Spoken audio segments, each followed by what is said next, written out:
ರಾಮ ರಾಮ ಹರೇ ಹರೇ ಕೃಷ್ಣ ಕೃಷ್ಣ ಕೃಷ್ಣ ಹರೇ ಹರೇ ರಾಮ ರಾಮ ರಾಮ ಹರೇ ಹರೇ ಹರೇ ಕೃಷ್ಣ ಕೃಷ್ಣ ಕೃಷ್ಣ ಹರೇ ಹರೇ ರಾಮ ರಾಮ ರಾಮ ಹರೇ ಹರೇ.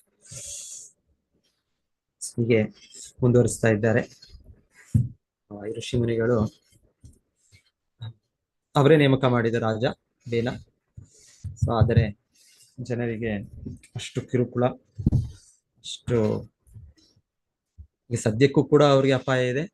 ಈಗ ಮುಂದೆ ಅಂತೂ ಇನ್ನ ತುಂಬಾ ದೊಡ್ಡ ಅಪಾಯ ಇದೆ. ಸೊ ನಾವು ನೋಡಿದ ಮುಂದೆ ತುಂಬಾ ದೊಡ್ಡ ಅಪಾಯ ಅಂದ್ರೆ ನಾವು ಮನುಷ್ಯ ಜನ್ಮದಲ್ಲಿ ನಾವು ಆಧ್ಯಾತ್ಮಿಕ ಇದು ತಗೊಳ್ಳಿಲ್ಲ ಅಂದ್ರೆ ಮತ್ತೆ ನಾವು ಯಾವ ಜನ್ಮ ಯಾವ ದೇಹದ ಪಡಿತೇವೆ, ಮತ್ತೆ ನಮ್ಗೆ ಯಾವಾಗ ಮತ್ತೆ ಅವಕಾಶ ಮಾನವ ಜನ್ಮ ಸಿಗುತ್ತೆ, ಮತ್ತೆ ಆಧ್ಯಾತ್ಮಿಕ ಪರಿಪೂರ್ಣತೆ ಏನು ಗೊತ್ತಾಗಲ್ಲ. ಹೀಗೆ ಅದು ತುಂಬಾ ಒಂದು ಗಂಡಾಂತರ ಸ್ಥಿತಿ ಅಂತ ಇಲ್ಲಿ ಋಷಿ ಮುನಿಗಳು ನೋಡ್ತಾ ಇರೋದು. ಸೊ ಇಲ್ಲಿ ಅವರು ಹೋಲಿಕೆ ಮಾಡ್ತಾ ಇದ್ದಾರೆ. ಹೇಗೆ ಅಂದ್ರೆ ಈ ವೇನನ ನಡವಳಿಕೆ ಒಂದು ಹಾವಿದ್ದ ಹಾಗೆ, ವಿಷ ಸರ್ಪ ಅಂತ ಹೇಳ್ತಾರೆ. ಕಲ ಅಂದ್ರೆ ದುಷ್ಟ. ಸೊ ಹೇಳ್ತಾರೆ ಆ ವಿಷ ಸರ್ಪ ಅವ್ರ ಉದಾಹರಣೆ ಕೊಡ್ತಾ ಇರೋದು, ಈ ಇಷ್ಟು ಸಾಕಿದ್ದು ಸಾಕು, ಈ ಸಲಹಿದ್ದು ಈ ಅವರನ್ನು ರಕ್ಷಣೆ ಮಾಡಿದ್ದು ಸಾಕು. ಯಾಕಂದ್ರೆ ಹಾವನ್ನು, ವಿಷ ಸರ್ಪವನ್ನು ನಾವು ಸಲಹಿದ್ರೆ, ಸಪೋಸ್ ಅದಕ್ಕೆ ಸಲಹಿದ್ರೆ ಅದಕ್ಕೆ ಹಾಲು ಎಲ್ಲ ಇದು ಎಷ್ಟೋ ಪ್ರಾಣಿಗಳಿಗೆ ತುಂಬಾ ಅದು ಆಕರ್ಷಣೆ ಹಾಲು. ಸೊ ಹೀಗೆ ಅಷ್ಟು ಅದರಲ್ಲಿ ಒಂದು ಪೌಷ್ಟಿಕಾಂಶ ಕೂಡ ಇರುತ್ತೆ. ಈ ಹಾಲು ಅನ್ನೋದು ಹಾವಿಗೆ ಕೊಟ್ರೆ ಹಾಲು ಕುಡಿಯುತ್ತೆ. ಇದೆಲ್ಲ ಹುತ್ತದಲ್ಲೆಲ್ಲ ಹೋಗಿ ಹಾಕ್ತಾರೆ, ಹಾಲೆಲ್ಲ ಸೊ ಹಾಕ್ತಾರೆ, ಒಳ್ಳೇದು, ಹಾಗೆ ಹಾಕ್ಬೋದು. ಅದು ವಿಷ ಸರ್ಪ ಆದ್ರೆ ಏನಾಗುತ್ತೆ, ಅದ್ರಲ್ಲಿನ ವಿಷ ಹೆಚ್ಚುತ್ತಾ ಹೋಗುತ್ತೆ. ಅದನ್ನ ನೀವು ಸಾಕ್ತಾ ಇದ್ದೀರಾ ಅಂತ ಇಟ್ಕೊಂಡಿದ್ದೀವಿ, ನಿಮ್ಮ ಮನೆಯಲ್ಲಿ ಅದನ್ನ ಬೆಳೆಸೋದು ರೀತಿ ಸಾಕು ಪ್ರಾಣಿ ತರ ಇಟ್ಕೊಂಡು ಆ ಥರ ಬೆಳೆಸಿದ್ರೆ, ಆ ಥರ ವಿಷ ಸರ್ಪವನ್ನು ಬೆಳೆಸಿದ್ರೆ ನೀವು ಅದರ ಇನ್ನ ಹಾಲಿಂದ ಇದರಿಂದ ವಿಷ ಜಾಸ್ತಿಯಾಗಿ ಒಂದ್ ದಿವಸ ಹೇಳುತ್ತೆ ಆ ವಿಷದಿಂದ ಅದು ನಮ್ಮನ್ನೇ ಹಚ್ಚುತ್ತೆ. ಹಾಗೆ ಇಲ್ಲಿ ಉದಾಹರಣೆ ಅವರು ಹೇಳ್ತಾರೆ, ಇದು ವಿಷ ಸರ್ಪವನ್ನು ಸಲಹದ. ಇಷ್ಟವರೆಗೂ ಮಾಡಿದ್ದೇವೆ ಏನೋ, ಆದರೆ ಹೀಗೆ ಸಲಹತಾ ಹೀಗೆ ಅವನ ರಕ್ಷಣೆ ಮಾಡ್ತಾ ಅವನಿಗೆ ಇದು ಮಾಡ್ತಾ ಇದ್ರೆ ನಾವು, ಮತ್ತೆ ಅವನು ಆಗ್ಲೇ ದೊಡ್ಡ ವಿಷ ಸರ್ಪ ಆಗ್ಬಿಟ್ಟಿದ್ದಾನೆ, ಇನ್ನ ನಮ್ಮನೆ ಕಚ್ಚೋದು. ಸೊ ಆ ರೀತಿ ಅವರು ಹೇಳ್ತಾರೆ. ಸೊ ಚಾಣಕ್ಯ ಪಂಡಿತರು ಹೇಳ್ತಾರೆ, ಅವ್ರು ಹೇಳ್ತಾರೆ ಈ ಕಲಾ ಅಂದ್ರೆ ಈ ರೀತಿ ಕ್ರೂರಿ ಅಥವಾ ಈ ತರ ದುಷ್ಟ ಸ್ವಭಾವ. ಸೊ ಅವ್ರು ಹೇಳ್ತಾರೆ ಒಂದ್ ಕಡೆ ಹೇಳ್ತಾರೆ, ಎರಡು ರೀತಿಯ ದುಷ್ಟ ವ್ಯಕ್ತಿಗಳಿದ್ದಾರೆ ಅಂತ ಹೇಳ್ತಾರೆ. ಸೊ ಎರಡು ರೀತಿ ಅಲ್ಲ, ಬಹಳ ರೀತಿ ಇದ್ದಾರೆ, ಆದ್ರೆ ಅವರು ಆ ಒಂದು ರೀತಿಯಲ್ಲಿ ತುಂಬಾ ಪ್ರಮುಖವಾಗಿ ಹೆಚ್ಚಾಗಿ ನೋಡ್ಬೇಕು ಅಂದ್ರೆ ಎರಡು ಅಂತ ಹೇಳ್ತಾರೆ. ಎರಡು ಅಂದ್ರೆ ಹೇಳ್ತಾರೆ ಸರ್ಪಕ್ರೂರ, ಕಲಕ್ರೂರ. ಸರ್ಪ ಅಂದ್ರೆ ಒಂದು ವಿಷ ಸರ್ಪ, ಅದು ಕ್ರೂರ. ಅದು ಇನ್ನೊಂದು ಕಲ ಅಂದ್ರೆ ದುಷ್ಟ ವ್ಯಕ್ತಿ. ಈ ರೀತಿ ವೇನನಂತ ಒಬ್ಬ ದುಷ್ಟ ವ್ಯಕ್ತಿ ಇದ್ರೆ ಅವನು ಕೂಡ ತುಂಬಾ ಕ್ರೂರ. ಹೇಗೆ ಅವ್ರಿಗೆ ಸ್ವಭಾವ ಆಗಿದೆ ಆ ವಿಷ ಸರ್ಪಕ್ಕೆ, ಹಾಗೆ ಒಬ್ಬ ದುಷ್ಟ ವ್ಯಕ್ತಿಯು ಕೂಡ ಅದೇ ರೀತಿ ಸ್ವಭಾವ, ಕ್ರೂರಿ, ತುಂಬಾ ಕ್ರೂರ. ಸರ್ಪಕ್ರೂರ, ಕಲಕ್ರೂರ, ಸರ್ಪಾತ್ ಕ್ರೂರತಃ ಕಲಹ. ಆದ್ರೆ ಹೇಳ್ತಾರೆ ಅವರು, ಈ ಸರ್ಪಕ್ಕಿಂತ ಕ್ರೂರಿ ಮನುಷ್ಯನು, ದುಷ್ಟ ಮನುಷ್ಯ. ಯಾಕೆ ಅಂತ ಕೂಡ ಅವರೆಲ್ಲ ಹೇಳ್ತಾರೆ. ಇನ್ನೊಂದೇ ಅವ್ರು ಹೇಳ್ತಾರೆ,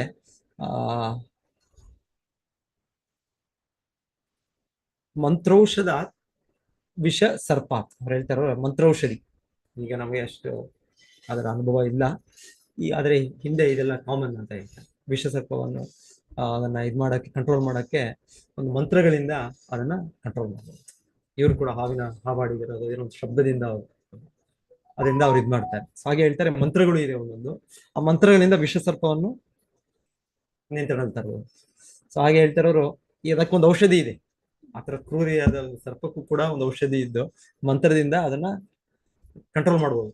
ಆದರೆ ದುಷ್ಟ ಮನುಷ್ಯನು, ಅವನು ಕ್ರೂರಿ ಆಗ್ಬಿಟ್ರೆ ಅವನಿಗೆ ಏನು ಉಪಾಯ ಇಲ್ಲ ಅಂತ ಚಾಣಕ್ಯ ಪಂಡಿತರು ಹೇಳೋ ಒಂದು ಮಾತು. ಸೊ ಎನಿವೆ ಈಗ ಇದೆ. ಸೊ ಇಲ್ಲಿ ಹೇಳ್ತಾ ಇರೋದು ಇದೇ ರೀತಿ ಅವರು ಆದ್ರೆ ಇಲ್ಲಿ ಕಂಪೇರ್ ಮಾಡ್ತಾರೆ ಸರ್ಪಕ್ಕವರು, ಆದ್ರೆ ಇದಕ್ಕಿಂತನೂ ಜಾಸ್ತಿ ಆಗಿ ಈಗ ಚಾಣಕ್ಯ ಪಂಡಿತರ ಈ ಮಾತು ಕೇಳಿದ್ರೆ ಆ ಸರ್ಪಕ್ಕಿಂತನೂ ಹೆಚ್ಚಾಗಿ ಒಬ್ಬ ದುಷ್ಟನು ಕ್ರೂರಿ ಆಗ್ಬೋದು, ಮನುಷ್ಯನು ಹಾಗಾಗ್ಬೋದು. ಸ್ವಭಾವ ಹಾಗೆ ಸ್ವಭಾವ. ಯಾಕಂದ್ರೆ ಮನುಷ್ಯನ ಜೀವನದಲ್ಲಿ ಆ ತರ ಸ್ವತಂತ್ರ ಇದೆ ನಮಗೆ, ಫ್ರೀ ವಿಲ್. ಇವಾಗ ಪ್ರಾಣಿಯ ಜನ್ಮದಲ್ಲಿ ಹೇಳ್ಬೇಕು ಅಂದ್ರೆ ಎಷ್ಟೇ ಆದ್ರೂ ಕೂಡ ಅವರ ಹಿಂದೆ ಜನ್ಮದ ಒಂದು ಇದು ಕರ್ಮದ ಒಂದು ಬಂಧನ ಇದೆ. ಆ ಕೆಟ್ಟ ಕರ್ಮನೋ ಒಳ್ಳೆಯ ಕರ್ಮನೋ. ಸೊ ಅವರ ಒಂದೊಂದು ನಾಯಿಗಳೇ ನೋಡಿದ್ರೆ ನಾಯಿ ಜನ್ಮನೆ, ಆದ್ರೆ ಒಂದು ಜನ್ಮದಲ್ಲಿ ಒಂದು ನಾಯಿಗೆ ಬೀದಿ ನಾಯಿ ಆಗುತ್ತದೆ. ಇನ್ನೊಂದು ನಾಯಿ ನೋಡಿದ್ರೆ ಅದಕ್ಕೆ ದೊಡ್ಡ ಒಂದು, ಅದಕ್ಕೆ ಖರೀದಿ ಮಾಡೋಕೆ ಎಷ್ಟೋ ಲಕ್ಷ ಲಕ್ಷ ಎಷ್ಟೋ ಜನರು ಅದಕ್ಕೆ ಕೊಡ್ತಾರೆ. ಕೊಟ್ಟು ಅದಕ್ಕೆ ಊಟಕ್ಕೆ ಅದಕ್ಕೂ ಕೂಡ ತುಂಬಾ ಕಾಸ್ಟ್ಲಿ. ಅದಕ್ಕೆ ಎಲ್ಲ ಆತರ ಬಿಸ್ಕತ್ತು ಆತರ ಇದು ಎಲ್ಲ ಇರುತ್ತೆ. ಆಮೇಲೆ ಆತರ ಅದಕ್ಕೆ ರಕ್ಷಣೆ ಇರುತ್ತೆ.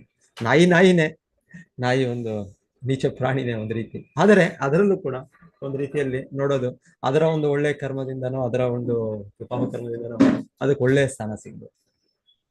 ಈ ರೀತಿಯಲ್ಲಿ ನೋಡ್ತಾರೆ. ಬೀದಿ ನಾಯಿನೂ ಇದೆ, ಮತ್ತೆ ಈ ತರ ಮನೆಯಲ್ಲಿ ಅವರೊಂದು ಶ್ರೀಮಂತರ ಮನೆಯಲ್ಲಿ ಸಾಕು ನಾಯಿಗಳು. ಶ್ರೀಮಂತ ಮನೆಯಲ್ಲಿ ಈ ತರ ಅದಕ್ಕೆ ಅವರಿಗೆ ನೆಂಟರಿಗಿಂತನೂ ಅವರು ಅದನ್ನ ನಾಯಿನೇ ಹೆಚ್ಚಾಗಿ ನೋಡ್ತಾರೆ. ಯಾರಾದ್ರೂ ನಾಯಿನ ಅಷ್ಟು ಇದು ಮಾಡ್ಲಿಲ್ಲ ಅಂದ್ರೆ ಅವರು ಆ ನೆಂಟರ ಮೇಲೂ ಕೂಡ ಕೋಪಿಸ್ಕೊಂಡ್ಬಿಡ್ತಾರೆ. ಅಂದ್ರೆ ಅವ್ರಿಗೆ ನಾಯಿನೇ ಅವ್ರಿಗೆ ಸರ್ವಸ್ವ. ಸೊ ಏನೋ ಆ ನಾಯಿಯಾಗಿ ಹುಟ್ಟಿದ್ರು ಕೂಡ ಕರ್ಮ ಪಾಪ ಕರ್ಮ ಇದ್ರು ಏನೋ ಸ್ವಲ್ಪ ಪುಣ್ಯನೂ ಕೂಡ ಇದೆ ಅನ್ಸುತ್ತೆ ಆ ನಾಯಿಗೆ. ಆ ರೀತಿ ಅದು ಒಂದು ದೊಡ್ಡ ಈ ರೀತಿ ಜನರು ಅವರು ಅದನ್ನ ಸಲಹುದು, ಅದನ್ನ ಪೋಷಣೆ ಮಾಡೋದು ಆ ರೀತಿ ಆಗುತ್ತೆ. ಸೊ ನಾನೇನ್ ಹೇಳ್ತಾ ಇದ್ದೆ ಅಂದ್ರೆ, ಹೀಗೆ ಈ ಸರ್ಪ ಅನ್ನೋದು ಅದು ಜನ್ಮ ಕೂಡ ತನ್ನ ಕರ್ಮದಿಂದ. ಸೊ ಕರ್ಮದಿಂದ ಅದು ಹಾಗೆ, ಆದ್ರೆ ಅದು ಕರ್ಮದ ಫಲದಲ್ಲಿ ಬಂಧನದಲ್ಲಿದೆ. ಅದರ ಪುಣ್ಯನೋ ಅದರ ಪಾಪನೋ ಅದರ ಬಂಧನದಲ್ಲಿದೆ. ಸೊ ಹಾಗಾಗಿ ಹೇಳೋದು ಆದ್ರೆ ಮನುಷ್ಯನಾಗಿ ನಾವು ಹುಟ್ಟಿದಾಗ ಅದನ್ನ ನಾವು ದುರುಪಯೋಗ ಮಾಡ್ಕೊಳ್ಬಹುದು. ನಮ್ಮದು ಏನು ಹೇಳ್ತಾರೆ, ನಮ್ಮದು ಒಂದು ಕರ್ಮದಿಂದಾನೆ, ಕರ್ಮಫಲದಿಂದಾನೆ ನಮ್ಮದು ಕೂಡ ಜೀವನ ನಡೀತಾ ಇರೋದು.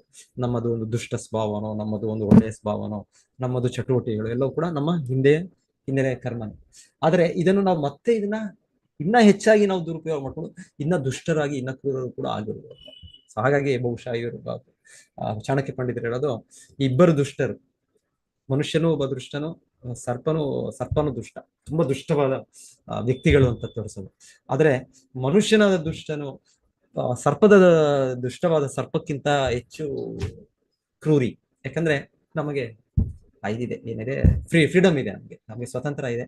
ಆ ಸ್ವತಂತ್ರವನ್ನು ನಾವು ದುರುಪಯೋಗಿಸ್ಬೋದು. ಪ್ರಭುಪಾದರು ಬಹಳ ಚೆನ್ನಾಗಿ ಒಂದು ಮಾತು ಹೇಳ್ತಾರೆ. ಪ್ರಭುಪಾದರು ಹೇಳ್ತಾರೆ, Krishna's mercy is always there. ಪ್ರಭುಪಾದರು ಹೇಳ್ತಾರೆ, ಕೃಷ್ಣನ ಕೃಪೆ ಯಾವಾಗಲೂ ಇದೆ ಅಂತ. ಸೊ ನಮಗೆ ಒಂದ್ಸಲ ಅಯ್ಯೋ ಕೃಷ್ಣ ಕೃಪೆ ನಮಗೆ ಕೊಡ್ತಾ ಇಲ್ಲ, ಸೊ ಕೃಷ್ಣ ನನ್ನ ಕರುಣೆ ಕೊಡೋದು ಬಿಟ್ಬಿಟ್ಟಿದ್ದಾನೆ ಈ ತರ ಅನ್ನಿಸ್ಬಹುದು ನಮಗೆ. ಆದ್ರೆ ಶ್ರೀಲ ಪ್ರಭುಪಾದರು ಹೇಳ್ತಾರೆ, ಇಲ್ಲ, Krishna mercy is always there. Always ಅಂದ್ರೆ ಯಾವಾಗಲೂ, ಸದಾ, 24 ಗಂಟೆ, ಯಾವಾಗಲೂ ಸದಾ ಶಾಶ್ವತವಾಗಿ ಕೃಷ್ಣ ಕೃಪೆ. ಆದ್ರೆ ಏನಾಗುತ್ತೆ, ಆ ಕೃಪೆ ಮತ್ತೆ ನಂಗೆ ಯಾಕೆ ಸಿಗ್ತಾ ಇಲ್ಲ, ಈಗ ನನಗೆ ಯಾಕೆ ಸಿಗ್ತಾ ಇಲ್ಲ ಅಂದ್ರೆ ಅದು that is due to misuse of free will. ನಮಗೆ ಸ್ವತಂತ್ರ ಇದೆ ಅಲ್ಲ, ಚಿಕ್ಕ ಸ್ವಲ್ಪ ಸ್ವತಂತ್ರ ಏನು ಇದೆ ಅದು ಮನುಷ್ಯ ಜನ್ಮದಲ್ಲಿ ನಮಗೆ ಈ ಸ್ವತಂತ್ರ ಇದೆ. ಪ್ರಾಣಿ ಜನ್ಮದಲ್ಲಿ ಇಲ್ಲ. ಪಾಪ ಅವರ ಒಂದು ಹಿಂದೆ ಕರ್ಮದ ಒತ್ತಡದಿಂದ ಅವ್ರು ಕೆಲಸ ಮಾಡ್ತಾರೆ ಅಷ್ಟೇ. ಅದೇ ಮನುಷ್ಯರಲ್ಲಿ ನಮ್ಗೆ ಏನೇ ಒಂದು ನಾವು ಸ್ಥಿತಿಯಲ್ಲಿದ್ರು ಕೂಡ, ಯಾವ ಒಂದು ವ್ಯಕ್ತಿಯ ಕೂಡ ನಮಗೆ ಸ್ವಲ್ಪ ಆದ್ರೂ ನಮಗೆ ಸ್ವತಂತ್ರ ಅನ್ನೋದಿದೆ. ಅದನ್ನ ನಾವು ಸದುಪಯೋಗಿಸ್ಕೊಳ್ಬಹುದು, ದುರುಪಯೋಗಿಸ್ಕೊಳ್ಬಹುದು. ಸೊ ಪ್ರಭುಪಾದರು ಹೇಳ್ತಾರೆ, Krishna's mercy is always they, but misuse of free will, ನಮ್ಮ ಸ್ವತಂತ್ರದ ದುರುಪಯೋಗ. ಸಾಧಾರಣ ದುರುಪಯೋಗದಿಂದ ಏನಾಗುತ್ತೆ, ನಾವು ನಮ್ಮ ಕೃಷ್ಣ ಕೃಪೆಯನ್ನು, ಕರುಣೆಯನ್ನು ನಾವು ಪಡಿಲಿಕ್ಕೆ. If we properly use it is fortune. ಮತ್ತು ನಾವು ಸ್ವತಂತ್ರವನ್ನು ನಾನು ಸರಿಯಾದ ರೀತಿಯಲ್ಲಿ ಉಪಯೋಗಿಸ್ಕೊಂಡ್ರೆ, ಸದುಪಯೋಗ ಮಾಡಿದ್ರೆ ಅದು ನನ್ನ ಭಾಗ್ಯ. If I don't, it's my misfortune. ಅದನ್ನೇ ಆ ಒಂದು ಸ್ವತಂತ್ರ ಕೃಷ್ಣ ಕೊಟ್ಟಿರೋದನ್ನು ನಾನು ಉಪಯೋಗಿಸಿಲ್ಲ ಅಂದ್ರೆ ಅದು ನನ್ನ ದೌರ್ಭಾಗ್ಯ. ಹಾಗೆ ಬಹಳ ಚೆನ್ನಾಗಿ ಪ್ರಭುಪಾದರ ಮಾತು, ಕೃಷ್ಣಸ್ ಮರ್ಸಿ ಇಸ್ ಆಲ್ವೇಸ್ ಇದೆ. ಕೃಷ್ಣ ಕೃಪೆ ಯಾವಾಗಲೂ ಇದೆ. ಸೊ ಯಾವಾಗಲೂ ಎಲ್ಲ ಜೀವಿಗಳ ಮೇಲೆ, ಎಲ್ಲರ ಮೇಲೂ ಯಾವಾಗ ಇದ್ದೇ ಇದೆ ಕೃಷ್ಣ. ಯಾಕಂದ್ರೆ ಕೃಷ್ಣನು ನಮ್ಮ ಎಲ್ಲರ ತಂದೆ. ಸೊ ಹಾಗೆ ಕೃಷ್ಣನಿಗೆ ಸಹಜವಾಗಿ ನಮ್ಮ ಮೇಲೆ ಅನುಕಂಪ, ಸಹಜವಾಗಿ ಕರುಣೆ ಇದ್ದೇ ಇದೆ. ಸೊ ಯಾವತ್ತೂ ಅಯ್ಯೋ ಕೃಷ್ಣ ಆಗಿಲ್ಲ, ಅನುಕಂಪ ಇಲ್ಲ, ಕೃಷ್ಣನು ಕ್ರೂರಿ ಆಗ್ಬಿಟ್ಟಿದ್ದಾನೆ, ಕೃಷ್ಣನ ಕೈ ಇಲ್ಲ, ಕೃಷ್ಣನು ಇಲ್ಲ, ಅದು ಪ್ರಶ್ನೆ ಇಲ್ವಂತೆ. ಕೃಷ್ಣ ಯಾವಾಗಲೂ ಕರುಣಾಮಯಿ. ಅವನ ಇದೇ ದಿವ್ಯ ಗುಣಗಳಲ್ಲಿ ಕರುಣಾ ಸಾಗರ, ಕೃಪಾ ಸಿಂಧು, ಕರುಣಾ ಸಿಂಧು. ಹೀಗೆ ಕೃಷ್ಣನ ಎಷ್ಟೋ ಹೆಸರುಗಳು. ಸೊ ಕೃಷ್ಣ ಯಾವಾಗಲೂ ಕರುಣಾಮಯಿ. ಆದ್ರೆ ನಾವು ನಮ್ಮ ಸ್ವತಂತ್ರವನ್ನು ದುರುಪಯೋಗ ಮಾಡ್ಕೊಂಡಿದ್ರಿಂದ ಆತರ ಕೃಷ್ಣನ ಕೃಪೆಯನ್ನು ನಾವು ಪಡಿಲಿಕ್ಕೆ ಸಾಧ್ಯ ಆಗುತ್ತೆ. ಸೊ ನಾವು ಅದನ್ನ ಸದುಪಯೋಗ ಮಾಡ್ಕೊಂಡ್ರೆ ನಾವು ಭಾಗ್ಯವಂತರಾಗ್ತೇವೆ, ನಾವು ದುರುಪಯೋಗ ಮಾಡ್ಕೊಂಡ್ರೆ ನಾವು ದೌರ್ಭಾಗ್ಯ. ಹೀಗೆ ಇಲ್ಲಿ ಇವರು ವೇನ ವೇನ ಮಹಾರಾಜ ಬಹಳಷ್ಟು ಅದನ್ನ ದುರುಪಯೋಗ ಮಾಡಿದ್ದಾನೆ. ದುರುಪಯೋಗ ಮಾಡಿ ಆದರೂ ಕೂಡ ಇವ್ರು ಹೇಳ್ತಾರೆ ನೋಡೋಣ, ಇನ್ನೊಂದು ಅವಕಾಶ ಕೊಡೋಣ, ಇನ್ನೊಂದು ಚಾನ್ಸ್ ಕೊಡೋಣ ಅವನಿಗೆ. ಸೊ ಅವ್ನಿಗೆ ಹೋಗಿ ಇನ್ನೊಂದ್ಸಲ ನಾವು ಮಾತಾಡೋಣ, ಅವ್ನು ಸ್ವಲ್ಪ ಇನ್ನೊಂದ್ಸಲ ಉಪದೇಶಿಸೋಣ ಅಂತ ಮತ್ತೆ ಅವ್ರು ಯೋಚನೆ ಮಾಡ್ತಾ ಇದ್ದಾರೆ. ಹೀಗೆ ಅವನ ಜೊತೆ ಸೇರಿದ್ರಿಂದ ನಾವು ಕೂಡ ಕಲ್ಮಶಕ್ಕೆ ಒಳಗಾಗಿದ್ದೇವೆ. ನಾವು ಕಲ್ಮಶಕ್ಕೆ ಒಳಗಾಗಿದ್ದೇವೆ ಅಂದ್ರೆ ಅವ್ರು ಹೇಳ್ತಾ ಇರೋದು ಸಂಘ ಸಂಘ ಸಂಜಾಯತೆ. ಯಾವ ಸಂಘದಲ್ಲಿರ್ತೀವೋ ಅದೇ ನಮಗೆ ಬರುತ್ತೆ. ಸಜ್ಜನರ ಸಂಘ ಇದ್ರೆ ಆ ಗುಣಗಳು ಬರುತ್ತೆ, ದುರ್ಜನರ ಗುಣಗಳಿದ್ರೆ ದುರ್ಜನ ಸಂಘ ಇದೆ ಆ ಗುಣಗಳು ಬರುತ್ತೆ. ಸೊ ಈ ವೇನನನ್ನು ನಾವು ರಾಜ ಮಾಡಿದ್ದೇವೆ ಅಂದ್ರೆ ಅವನ ಜೊತೆ ಮಾತುಕತೆ ಮಾಡುವ, ಅವನನ್ನು ನೇಮಕ ಮಾಡಿದ್ದು, ಅವನಿಗೆ ಆ ಒಂದು ಕಾರ್ಯಕ್ರಮಗಳು ನಡೆಸ್ಕೊಟ್ಟದ್ದು, ಪಟ್ಟಾಭಿಷೇಕ ಮಾಡಿದ್ದು, ರೀತಿ ಎಲ್ಲ ಅವನ ಜೊತೆ ನಾವು ಕೂಡ ಸೇರ್ಕೊಂಡಿದ್ದೇವೆ. ಅವನು ಸುಮ್ಮನೆ ಅವನನ್ನ ರಾಜ ಮಾಡಿದ್ದಂತ ಹೇಳಿದ್ರೆ ರಾಜ ಆಗ್ಬಿಟ್ಟಂದ್ರೆ ಅದಕ್ಕೆಲ್ಲ ಇದಿದೆ, ಕ್ರಮಗಳಿದೆ. ಸೊ ಹಾಗೆ ಆಮೇಲೆ ಅವನನ್ನು ನಮ್ಮ ಶಕ್ತಿಯಿಂದ ನಾವು ಮಾಡಿದ್ರಿಂದ ಆ ಕರ್ಮ ನಮಗ್ ಬರುತ್ತೆ. ಸೊ ಹೀಗೆ ಹೇಳ್ತಾರೆ. ಇದು ಕರ್ಮ ಬರೋದು ಕೂಡ ಹೀಗೆ. ಇವಾಗ ನಾವು ಒಬ್ಬರ ಪುಣ್ಯವನ್ನು ಪಡೆಯೋದಷ್ಟೇ ಅಲ್ಲ, ಅವ್ರ ಪಾಪವನ್ನು ಕೂಡ ಪಡಿತೇವೆ. ಒಬ್ಬರು ಒಂದು ಚಟುವಟಿಕೆ ಅವ್ರು ಒಳ್ಳೆ ಕಾರ್ಯ ಮಾಡಿದ್ರೆ ಅದರ ಪುಣ್ಯ ನಮಗ್ ಬರ್ಬೋದು, ನೀವು ಅವ್ರಿಗೆ ಸಹಾಯ ಮಾಡಿದ್ರೆ ಅದ್ರ ಭಾಗವಾದರೆ. ಇಲ್ಲ ಅವ್ರು ಪಾಪ ಕರ್ಮ ಮಾಡಿದ್ರೆ ನಮಗ್ ಬರೋದು. ಪರ್ಟಿಕ್ಯುಲರ್ಲಿ ಈಗಲೇ ಹೇಳ್ತಾ ಇರೋದು ತಂದೆ ತಾಯಿಯರು ಮಕ್ಕಳ ಕರ್ಮವನ್ನು ಪಡಿತಾರೆ, ಮತ್ತೆ ರಾಜನಾದವರು ಪ್ರಜೆಗಳ ಕರ್ಮವನ್ನು ಪಡಿತಾರೆ. ಸೊ ಅದೇ ರೀತಿಯಲ್ಲಿ ಇನ್ನೊಂದು ಕೇಳ್ತಾರೆ ನಾವು, ಋಷಿ ಮುನಿಗಳಾದವರು ಅವರು ಕೂಡ ಈ ರಾಜನ ಕರ್ಮವನ್ನು ಪಡಿತಾರೆ. ಋಷಿಗಳು ಇವರ ಒಂದು ಇದರಿಂದಾನೇ ಅವರು ರಾಜನಾಗಿದ್ದು. ಇಲ್ಲಾಂದ್ರೆ ವೇನನಿಗೆ ರಾಜ ಆಗುವ ಅರ್ಹತೆ ಇಲ್ಲ, ಅವನ್ ಯಾರು ಒಪ್ಪಲಿಲ್ಲ ಅವನಿಗೆ. ಆದ್ರೆ ಋಷಿಗಳು ಮಾಡಿದ್ದು, ಇವ್ರು ಮಾಡಿದ್ರಿಂದ ಕರ್ಮ ಕೊಡಿ. ಸೊ ಇವರು ಅದೇ ಹೇಳ್ತಾ ಇದ್ದಾರೆ, ಹೀಗೆ ಇದು ಕರ್ಮ ಬಂದ್ರೆ ನಾವು ಕೂಡ ಸಿಕ್ಕಿ ಬೀಳ್ತೇವೆ ಅಂತ ಹೇಳ್ತಾರೆ. ಅಲ್ಲಿ ನೆನ್ನೆ ಉದಾಹರಣೆ ಚೆನ್ನಾಗಿತ್ತು. ಆ ಉದಾಹರಣೆಯಲ್ಲಿ ಯಾವ್ದು ಹೇಳ್ತಾ ಇದ್ದು, ಅವರು ಇರುವೆ, ಜನರ ಪ್ರಜೆಗಳ ಸ್ಥಿತಿ ಹೇಗೆ ಅಂದ್ರೆ, ಇರುವೆ ಆ ಒಂದು ಕಟ್ಟಿಗೆ ಮೇಲೆ ಮಧ್ಯದಲ್ಲಿ ಇರೋ ರೀತಿಯಲ್ಲಿ, ಒಂದು ಕಡೆ ಎರಡು ಕಡೆ ಬೆಂಕಿ ಇದ್ರೆ ಇರುವೆ ಅದೇನ್ ಮಾಡಕ್ಕಾಗಲ್ಲ, ಸುಮಾರು ಅದು ಅಂತ್ಯ ಆಗುತ್ತೆ. ಸೊ ಇದೇ ತರ ಸನ್ನಿವೇಶ ಒಂದ್ಸಲ ಇದು ರಾಮಾಯಣದಲ್ಲಿ ಹೇಳ್ತಾರೆ. ಯಾರಿಗೆ ಬಂದದ್ದು ಆ ರೀತಿ ಅಂದ್ರೆ, ಯಾರವರು ಮರೀಚಿ ಅಂತ ಒಬ್ಬ ರಾಕ್ಷಸ. ಸೊ ಅವರಿಗೆ ಒಂದ್ಸಲ ಏನ್ ಬಂದು ಹೇಳಿದ್ದು, ರಾವಣ ಬಂದು ಹೇಳಿದ್ದು, ನನಗೆ ರಾಮನನ್ನು ನೀವು ಸೀತಾಮಾತನ್ನು ಅವ್ರನ್ನ ಅಪಹರಿಸಲಿಕ್ಕೆ ಸಹಾಯ ಮಾಡಬೇಕು. ಸೊ ಮರೀಚಿ ಗೊತ್ತು ಆಗ್ಲೇ ಕೃಷ್ಣ ರಾಮನ ಇದನ್ನು ನೋಡಿದ್ದಾನೆ, ಪರಾಕ್ರಮ ನೋಡಿದ್ದಾನೆ. ಆಮೇಲೆ ಭಕ್ತನಾಗಿ ಆಗ್ಲೇ ಬದಲಾಗಿದ್ದಾರೆ ಒಂದ್ ರೀತಿಯಲ್ಲಿ ಅನ್ಸುತ್ತೆ ಮರೀಚಿ. ಸೊ ಅವರು ಬಿಟ್ಬಿಟ್ಟಿರ್ತಾರೆ, ಆದ್ರೆ ಅವ್ರನ್ನ ಯಾರು ಶ್ರೀರಾಮಚಂದ್ರ. ಸೊ ಈಗ ಬಂದಾಗ ಅವರು ಯೋಚನೆ ಮಾಡ್ತಾರೆ, ಈಗ ರಾವಣ ಕ್ರೂರಿ ಅಂದ್ರೆ ಅಷ್ಟು ಕ್ರೂರಿ. ಯಾರೋ ಅವ್ನ ಮಾತು ಕೇಳಲಿಲ್ಲ ಅಂದ್ರೆ ಅವ್ರನ್ನ ಅವ್ನ ಬೇಕಾದ್ರೆ ಕೊಂದು ಬಿಡ್ತಾನೆ. ಸೊ ಮರೀಚೆ ಅವ್ರು ಯೋಚನೆ ಮಾಡಿದ್ದಂತೆ, ಈಗ ನಾನು ರಾವಣನ ಜೊತೆ ಸೇರ್ಕೊಂಡ್ರೆ ಏನ್ ಮಾಡ್ಬೇಕು, ಸೀತಾದೇವಿಯನ್ನು ಅಪಹರಿಸಲಿಕ್ಕೆ ಈ ತರ ಒಂದು ಜಿಂಕೆಯಾಗಿ ಹೋಗ್ಬೇಕು, ಮತ್ತೆ ಅಲ್ಲಿ ಶ್ರೀರಾಮಚಂದ್ರನ್ ಕೊಂದು ಬಿಡ್ತಾನೆ. ಇಲ್ಲ ಅಂದ್ರೆ ಅವ್ರ ಕೂಡ ಸೇರ್ಕೊಳ್ಳಿಲ್ಲ ಅಂದ್ರೆ ಇಲ್ಲಿ ರಾವಣನ ಕೊಂದು ಬಿಡ್ತಾನೆ. ಸೊ ಇದರ ಈ ಆತರ ಸನ್ನಿವೇಶ, ಈ ಕಡೆನೂ ಸಾವೇ ಆ ಕಡೆನೂ ಸಾವೇ. ಆದ್ರೆ ಬುದ್ಧಿವಂತನಾಗಿ ಅವ್ರು ಮರೀಚಿ ಯೋಚನೆ ಮಾಡ್ತಾರೆ, ಬೆಟರ್ ರಾಮನಿಂದ ನಾನು ಸತ್ತ, ಶ್ರೀರಾಮಚಂದ್ರನಿಂದ ಭಗವಂತನಿಂದನೇ ಅವರ ಕೈಯಲ್ಲಿ ಸತ್ತದು ಅದು ಕೂಡ. ಸೊ ಹಾಗೆ ಹೇಳ್ತಾರೆ, ಅವರು ಯೋಚನೆ ಮಾಡಿ ಬುದ್ಧಿವಂತರಾಗಿ ಅಷ್ಟೊತ್ತಿಗೆ ಭಕ್ತರು ಆಗಿರ್ತಾರೆ ಅನ್ಸುತ್ತೆ ಮರೀಚಿ, ಸಾಮಾನ್ಯ ವ್ಯಕ್ತಿ ಇಲ್ಲ ಅವರು. ಆಮೇಲೆ ಮೊದಲು ಅಸುರ ಇರ್ತಾರೇನೋ ಅವರು, ದುಷ್ಟ ಅಸುರನು, ಆದ್ರೆ ಅಷ್ಟೊತ್ತಿಗೆ ಅವರು ಬದಲಾವಣೆ ಆಗಿ ಅವರ ವ್ಯಕ್ತಿತ್ವ ಇದಾಗಿರುತ್ತೆ. ಹೇಳ್ತಾರೆ ರಾವಣನ ಸಹಾಯ ಮಾಡ್ತಾರೆ, ಯಾಕಂದ್ರೆ ಹೇಗಿರೋ ಸಾಯಲೇಬೇಕು, ಸಾಯೋದ್ ಬೆಟರು ಶ್ರೀರಾಮಚಂದ್ರನಿಂದ ಸಹಾಯ. ಸೊ ಅಂತ ಅವ್ರು ಯೋಚನೆ ಮಾಡ್ತಾ ಎನಿವೆ. ಸೊ ಇಲ್ಲಿ ಈ ತರ ಸನ್ನಿವೇಶಗಳು ನಡೀತಾ ಇದೆ. ಈ ತರ ಸನ್ನಿವೇಶಗಳಂದ್ರೆ ಋಷಿಮುನಿಗಳು ಪರಿಶೀಲಿಸ್ತಿದ್ದಾರೆ. ನೋಡೋಣ ಇನ್ನೊಂದ್ಸಲ ಇನ್ನೊಂದು ಅವಕಾಶ ಕೊಡೋದಾ ಅಂತ. ಇಲ್ಲ ಕೊಡೋದು ಆದ್ರೆ ಅದು ಕೂಡ ಒಪ್ಪೋದಿಲ್ಲ ಅಂತ ಗೊತ್ತು ಅವ್ರಿಗೆ. 99.9999 ಅವ್ರು ಆಗ್ಲೇ ನಿರ್ಧಾರಕ್ಕೆ ಬಂದ್ಬಿಟ್ಟಿದ್ದಾರೆ. ಆಗಲೂ ಇವನು ಒಪ್ಪೋದಿಲ್ಲ, ಏನು ಒಪ್ಪದೇ ಇರೋವಾಗ ನಾವು ಕೂಡ ಜನರ ಜೊತೆ ಸೇರಿ ಇವರನ್ನು ಸಾಯಿಸ್ಬೇಡ. ಸೊ ಆಗ್ಲೇ ಇದನ್ನ ಡಿಸೈಡ್ ಮಾಡಿ ಆಗ್ಲೇ ನಿರ್ಧಾರ ಪಡೆದು ಹೋಗ್ತಾರೆ, ಅವರಿಗೆ ರಾಜನ ಹತ್ರ ಹೋಗ್ತಾರೆ, ವೇಣನ ಮಹಾರಾಜನ ಹತ್ರ. ಸೊ ಆದ್ರೆ ಶಿಲ ಪ್ರಭುಪಾದರು ಬರೀತಾ ಇದ್ದಾರೆ ಇಲ್ಲಿ ಮಹಾಭಾರತದಲ್ಲಿ. ನಮ್ಗೆ ಏನ್ ಬರೀತಾ ಇದ್ದಾರೆ ಅಂದ್ರೆ, ಈ ತರ ಒಮ್ಮೊಮ್ಮೆ ಋಷಿಮುನಿಗಳು ಭಾಗವಹಿಸ್ಬೇಕಾಗತ್ತೆ ರಾಜಕೀಯದಲ್ಲಿ. ಈ ತರ ತುಂಬಾ ಒಂದು ಸ್ಥಿತಿ ತುಂಬಾ ಕೆಟ್ಟಾಗ ಕಲ್ಕಿ ಭಗವಂತನೇ ಮೊದಲಾಗಿ ಕೊನೆಗೆ ಕಲ್ಕಿ ಅವತಾರ ಬರ್ತಾರೆ ಭಗವಂತ. ಸೊ ಹಾಗೆ ಆಗ್ಬಹುದು. ಆದ್ರೆ ಈಗ ಸದ್ಯಕ್ಕೆ ಹೇಳ್ತಾ ಇದ್ದಾರೆ ಪ್ರಭುಪಾದರು, ಈಗ ಆ ಶಕ್ತಿ ಇಲ್ಲ ಕಲಿಯುಗದಲ್ಲಿ, ಸಾಧು ಪುರುಷರಿಗೆ ಶಕ್ತಿ ಇಲ್ಲ. ಎಷ್ಟು ಶಕ್ತಿ ಇಲ್ಲ ಅಂದ್ರೆ ಪ್ರಭುಪಾದರು ಹೇಳ್ತಾರೆ, ಯಜ್ಞಗಳಲ್ಲಿ ಕೂಡ ನಾವು ಒಂದು ಪ್ರಾಣಿಯನ್ನು ಹಾಕಿದ್ರೆ ಅದನ್ನು ಮತ್ತೆ ಜೀವ ಕೊಡಕ್ಕಾಗುತ್ತೆ. ಹಿಂದೆ ಇದೆಲ್ಲ ಸಾಮಾನ್ಯ ಆಗ್ತಿಲ್ಲ ಇದು, ಯಾಕಂದ್ರೆ ಇದರ ಟೆಸ್ಟಿಂಗ್ ಹೀಗೆ ಹೇಗೆ ಮೆಡಿಕಲ್ ಟೆಸ್ಟ್ ಮಾಡೋದು ಅಂತ ಹೇಳ್ತಾರೆ. ಮೆಡಿಕಲ್ ಟೆಸ್ಟ್ ಮಾಡೋ ರೀತಿಯಲ್ಲಿ ಪ್ರಾಣಿಗಳ ಮೇಲೆ ಟೆಸ್ಟ್. ಇವರು ಬ್ರಾಹ್ಮಣರು ಮಂತ್ರವನ್ನು ಹೇಳ್ತಾ, ಸೊ ಮಂತ್ರ ಟೆಸ್ಟ್ ಮಾಡೋದ್ರಿಂದ ಆ ಪ್ರಾಣಿ ಅಂತ್ಯ ಆಗುತ್ತೆ, ಮತ್ತೆ ಅವ್ರಿಗೆ ಜನ್ಮ ಸಿಗ್ತಾ ಇದೆ. ಯಾವುದೋ ಒಂದು ವಯಸ್ಸಾದ ಒಂದು ಪ್ರಾಣಿ, ವಯಸ್ಸಾದ ಒಂದು ಹಸು ಇರ್ಬೋದು, ಒಂದಿರ್ಬೋದು, ಅದಕ್ಕೆ ಯುವ ದೇಹ ಸಿಗುತ್ತೆ. ಇಲ್ಲ ಅಂದ್ರೆ ಎಲ್ಲರೂ ಕಾಣೋ ರೀತಿಯಲ್ಲಿ ಮನುಷ್ಯನ ದೇಹನೇ ಸಿಗುತ್ತೆ. ಸೊ ಇದೆಲ್ಲ ಇವಾಗ ನೋಡಿ ಚಮತ್ಕಾರ ಅನ್ಸುತ್ತೆ ನಮ್ಗೆ. ಈ ರೀತಿ ಯಾರಾದ್ರು ಮಾಡ್ಬಿಟ್ರೆ, ಇದು ಯಾರ ಮಾಡ್ಬಿಟ್ರೆ ನಾವು ಅವ್ರನ್ನೇ ದೇವರು ಅಂತ ಉಪಯೋಗ ಮಾಡ್ಬಿಟ್ಟು ಅವರೇ ಅವತಾರ ಅಂತ ಹೇಳ್ಬೇಕು. ಕಲಿಯುಗದಲ್ಲಿ ಅಷ್ಟೇ, ಏನಾದ್ರು ಚಿಕ್ಕ ಏನಾದ್ರು ಒಂದು ಮ್ಯಾಜಿಕ್ ತೋರಿಸ್ಬೇಕಷ್ಟೇ. ಏನಾದ್ರು ಇಲ್ಲ ಒಂದು ಕಾಲ್ ನೋವು ಇದು ಅಂತ ಹೋಗ್ತಾರೆ, ಅವ್ರು ಹೋಗಿ ಅವರು ಜನರು ಅವರು ಏನೋ ಪಾದರಿಗಳು ಇನ್ನೊಂದೇನೋ ಅವ್ರು ತೋರಿಸ್ತಾರೆ, ಏನೋ ಅವ್ರನ್ನ ಸರಿಯಾಗ್ಬಿಡುತ್ತೆ, ಅವ್ರ ಕಾಲು ಇನ್ನೊಂದು ಕೈ ಅವ್ರು ನಡ್ಕೊಂಡು ಹೋಗ್ಬಿಡ್ತಾರೆ. ಸೊ ಆಗ ಅವರೇ ಪವಾಡ ಪುರುಷರು, ಅವರೇ ದೇವರು, ಅವರೇ ಅವತಾರ. ಇದೆಲ್ಲ ನಡೀತೆ ಕಲಿಯುಗದಲ್ಲಿ. ಸೊ ಇದೆಲ್ಲ ತುಂಬಾ ಕಾಮನ್. ಈ ತರ ಇದು ಮಾಡ್ಬೇಕು ಅಂದ್ರೆ ಹಿಂದೆ ಸಾಧು ಪುರುಷರು ಅವ್ರ ಎಷ್ಟೋ ಈ ಒಂದು ಮ್ಯಾಜಿಕ್ ಇತ್ತು ಅವ್ರಿಗೆ.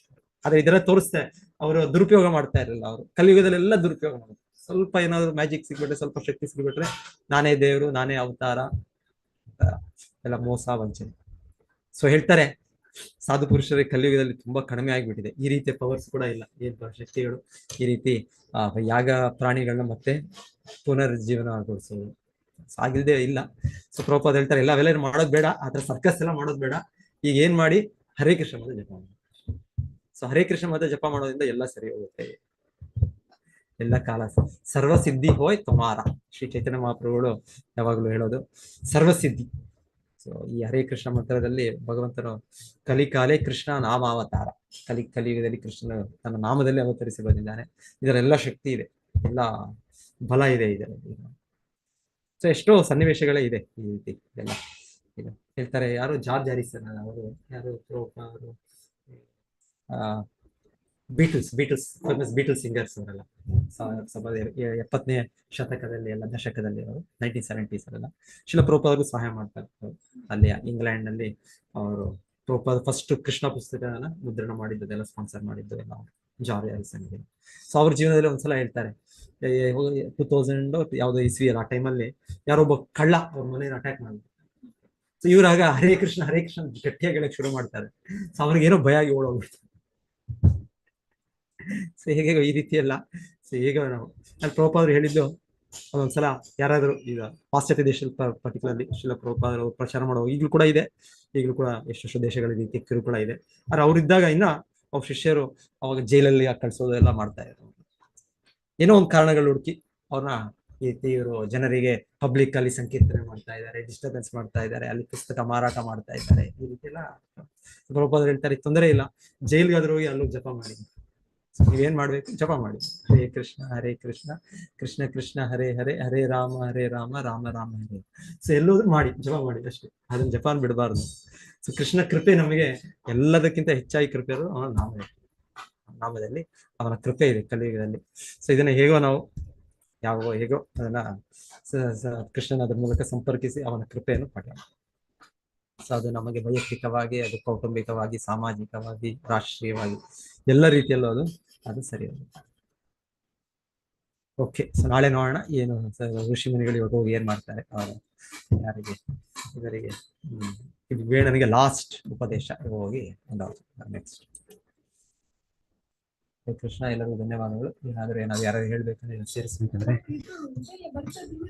ಹರೇ ಕೃಷ್ಣ, ಧನ್ಯವಾದಗಳು ಪ್ರಭುಜಿ, ಪ್ರಣಾಮ. ಹಾ, ಹರೇ ಕೃಷ್ಣ. ಎಲ್ಲನೂ ಅವರೇ. ಪ್ರಣಾಮಗಳು ಪ್ರಭುಜಿ, ಧನ್ಯವಾದಗಳು. ಹರೇ ಕೃಷ್ಣ ಪ್ರಭು, ಧನ್ಯವಾದಗಳು ಪ್ರಭುಜಿ, ಧನ್ಯವಾದಗಳು. ಇಲ್ಲಿ ಹರೇ ಕೃಷ್ಣ ಪ್ರಭುಜಿ, ಧನ್ಯವಾದಗಳು. ಪ್ರಭುಪಾದರು ಇಷ್ಟೊಂದು ಪುಸ್ತಕಗಳು ಬರ್ದದ್ದ ಅಂತ ಪ್ರಶ್ನೆ ಮಾಡ್ತಾ ಇದ್ದಾರೆ. ಪ್ರಭುಪಾದರು ಮೊದಲಿಗೆ ಬರಿತಾ ಇದ್ರು ಎಲ್ಲ ಮಾಡ್ತಾ ಇದ್ರು, ಟೈಪ್ ಮಾಡಿ ಪ್ರಿಂಟಿಂಗ್ ಕೊಡ್ತಾ ಇದ್ರು, ಎಲ್ಲ ಮಾಡ್ತಾ ಇದ್ರು. ಆಮೇಲೆ ನಂತರ ಹೇಳ್ತಾರೆ ಅವ್ರ ಶಿಷ್ಯರು ಪ್ರಭುಪಾದರನ್ನ ಗುರುತಿಸಿದ ಮೇಲೆ ಮತ್ತೆ ಪ್ರಭುಪಾದರೆ ಅದನ್ನೆಲ್ಲ ಡಿಕ್ಟೇಟ್ ಮಾಡುದು, ಡಿಕ್ಟೇಷನ್ ಹೇಗೆ ಒಂದು ರೆಕಾರ್ಡಿಂಗ್ ಅಲ್ಲಿ ಡಿಕ್ಟೇಟ್ ಮಾಡಿ ಮತ್ತೆ ಅವ್ರ ಶಿಷ್ಯರು ಅದನ್ನ ಈಗಲೂ ಅದೆಲ್ಲ ಇದೆ, ರೆಕಾರ್ಡಿಂಗ್ಸ್ ಇದೆ. ಈಗ ಈ ಕೃಷ್ಣ ಪುಸ್ತಕನೇ ಇದೆ, ನಾವು ಕೃಷ್ಣ ಪುಸ್ತಕನೇ ಈ ಪುಸ್ತಕ ನಾವು ರೆಕಾರ್ಡಿಂಗ್ ಕೇಳ್ಬೋದು, ಒರಿಜಿನಲ್ ರೆಕಾರ್ಡಿಂಗ್. ಪ್ರಭುಪಾದ ಆ ಕೃಷ್ಣ ಪುಸ್ತಕವನ್ನೇ ಹೇಳಿರೋದು, ಇಲ್ಲ ಭಗವದ್ಗೀತೆನೇ ಪ್ರಭುಪಾದ ಹೇಳಿರೋದು, ಅದನ್ನ ಕೂಡ ಕೇಳ್ಬೋದು. ಈ ಪುಸ್ತಕಗಳಾಗಿದೆ ಇದೆಲ್ಲ ಪ್ರಭುಪಾದರದು. ಅದೇ ಈ ಪುಸ್ತಕಗಳು ಬಿಟ್ಟು ಕೂಡ ಇದು ರೆಕಾರ್ಡಿಂಗ್ ಆಗಿದೆ, ಯಾಕಂದ್ರೆ ಪ್ರಭುಪಾದ ಮೊದಲಿಗೆ ರೆಕಾರ್ಡ್ ಮಾಡಿದೆಲ್ಲ ಇದೆಲ್ಲ ಭಗವದ್ಗೀತಾ, ಕೃಷ್ಣ, ಭಾಗವತ.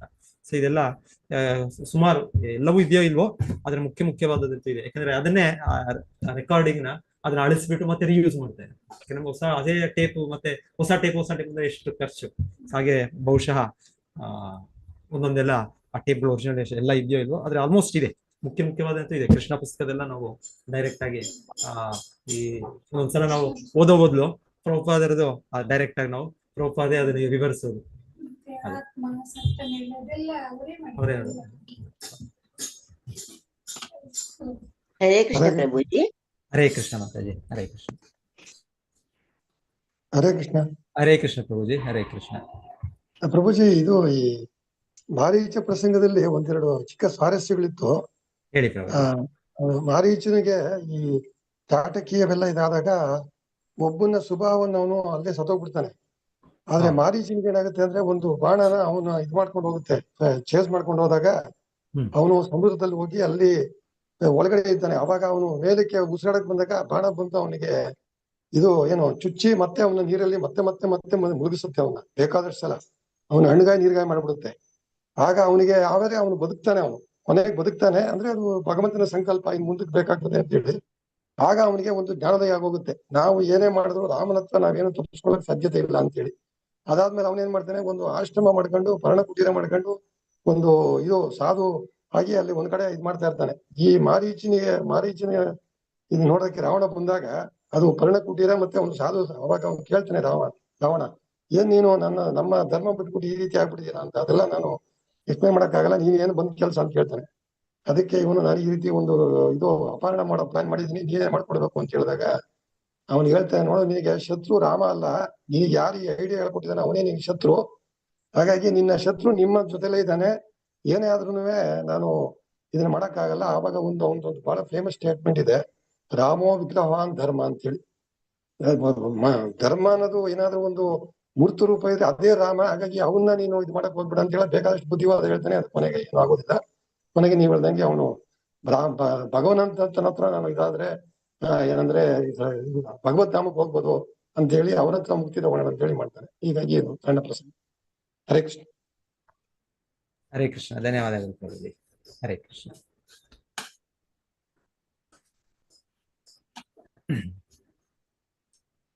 ಮರೀಚಿ, ಸೊ ಅದರಿಂದಾನೆ ಮೌರಿಷಿಯಸ್ ಅಂತ ಹೇಳ್ತಾರಲ್ಲ, ಈಗ ಮೌರಿಷಿಯಸ್ ಐಲ್ಯಾಂಡ್ ಅಲ್ಲೆಲ್ಲೋ ಅವರು ಇದ್ದದ್ದು. ಹರೇ ಕೃಷ್ಣ. ವಾಂಛಾಕಲ್ಪತರುಭ್ಯಶ್ಚ ಕೃಪಾ ಸಿಂಧುಭ್ಯೇವ ಚ ಪತಿತಾನಾಂ ಪಾವನೇಭ್ಯೋ ವೈಷ್ಣವೇಭ್ಯೋ ನಮೋ ನಮಃ. ಗ್ರಂಥರಾಜ ಶ್ರೀಮದ್ ಭಾಗವತಂ ಕಿ ಜಯ. ಶ್ರೀಲ ಪ್ರಭುಪಾದ್ ಕಿ ಜಯ.